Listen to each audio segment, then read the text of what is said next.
Almost moved to tears all day long, watching you all have a good time. So first and foremost, before I start on my little speech here, I just want to thank all of the organizers. If we could give them a quick round of applause. Thankless work. People have put in hundreds and hundreds of hours starting in December to make sure that this happens today. So if you see somebody you know who is organized, or if you see a volunteer in a yellow hat, just say thank you, because this wouldn't be possible without any of them. All right. Y'all ready to hear some political stuff? Yeah! A little political. Okay? All right. There was a time when an event like this in a small town was unimaginable.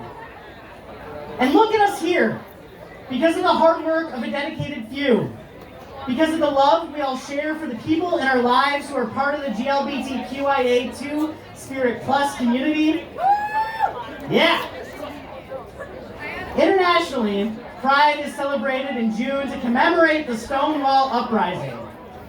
On June 28, 1969, drag queens and trans women threw high heels and bricks, and an entire community said no more to police violence and surveillance. Led by trans women of color, they sang Judy Garland songs and stood linked arm in arm. Yeah.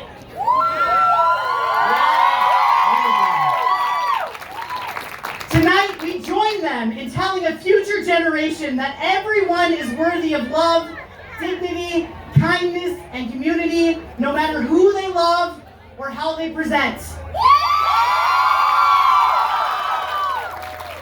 Pride will always be political. Woo!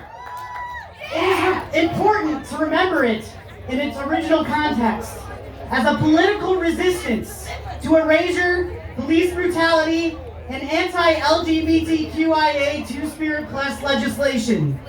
Tonight, we are a reminder to those struggling with their sexuality or gender identity that there is a place for them in this world. That there are people, especially in the Upper Peninsula, who want to see them shine just as they are. We promise to keep pushing, keep linking arms, keep resisting. There is so much work left. 2022 has been a landmark year for anti-trans legislation. Most of it aimed at trans youth and their family. You can say yes, it's true. Bills challenging a child's right to play sports, use a bathroom, or change their name with parental consent. In 2022 alone, dozens of bills have been introduced to restrict health care for trans youth. In Michigan, a bill was introduced to stop trans kids from playing in the sport that aligns with their gender identity. Yeah. In Arizona, Texas, Georgia, and Florida, bills have passed excluding transgender kids from athletics. In Alabama and Florida, laws now exist on the books banning any talk of sexual orientation or gender identity. And educators are required to tell parents if a child discloses a sexual orientation or gender identity to them. In Texas, Governor Greg Abbott issued a letter to health agencies.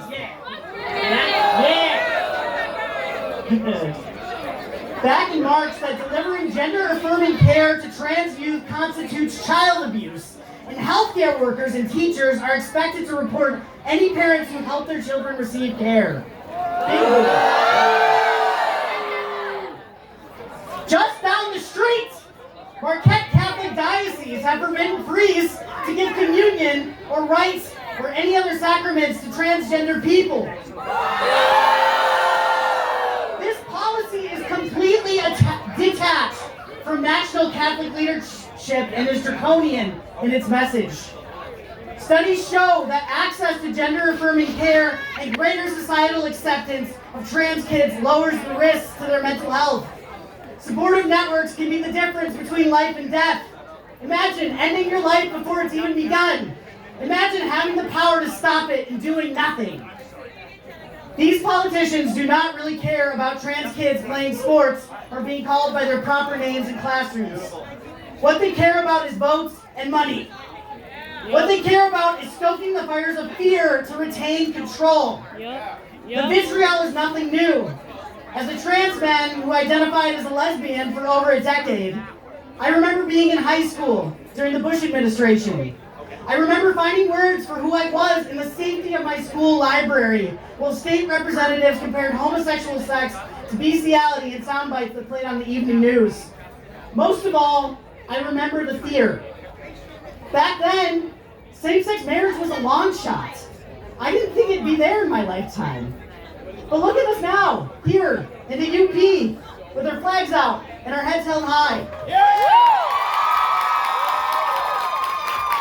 So tonight, I'm asking you to hold so much love in your heart.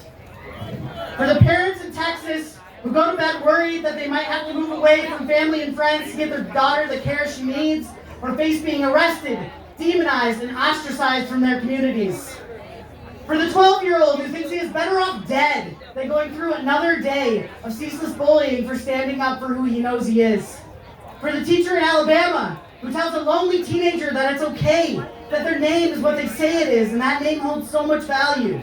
That they has been a singular pronoun for centuries, and the idea of a gender binary is far, far newer. I want you to hold love for the college student slowly discovering that she is in love with her roommate and worrying about what that will mean for her future as she picks up the phone to text her Catholic mother. Right? For the son who thinks he has to choose between his father's love and a truth he knows deep. For the couple who will face discrimination if they birth their child in a hospital because the person giving birth also goes by dad. I need you to hold love for the people scared of what a post-Roe v. Wade reversal world will mean for our weakened social safety nets and bodily autonomy. Our most basic right to choose what can and cannot be done with our bodies. For the differently abled, for Black and Indigenous folks who fit into these categories and face their own unique struggles. Hold love for trans and queer joy, which is what we're seeing tonight. And commit to action. Vote. Get involved with a campaign or an advocacy organization. What's happening here today is part of the answer. Love, when coupled with action, is the foundation of community. It's the promise that in Marquette, Michigan, there is a place for all of us to love who we love and be who we truly are without fear of violence or discrimination. Love is reaching for that world, for that place. Love is believing in it and making it happen for the kids who come after us.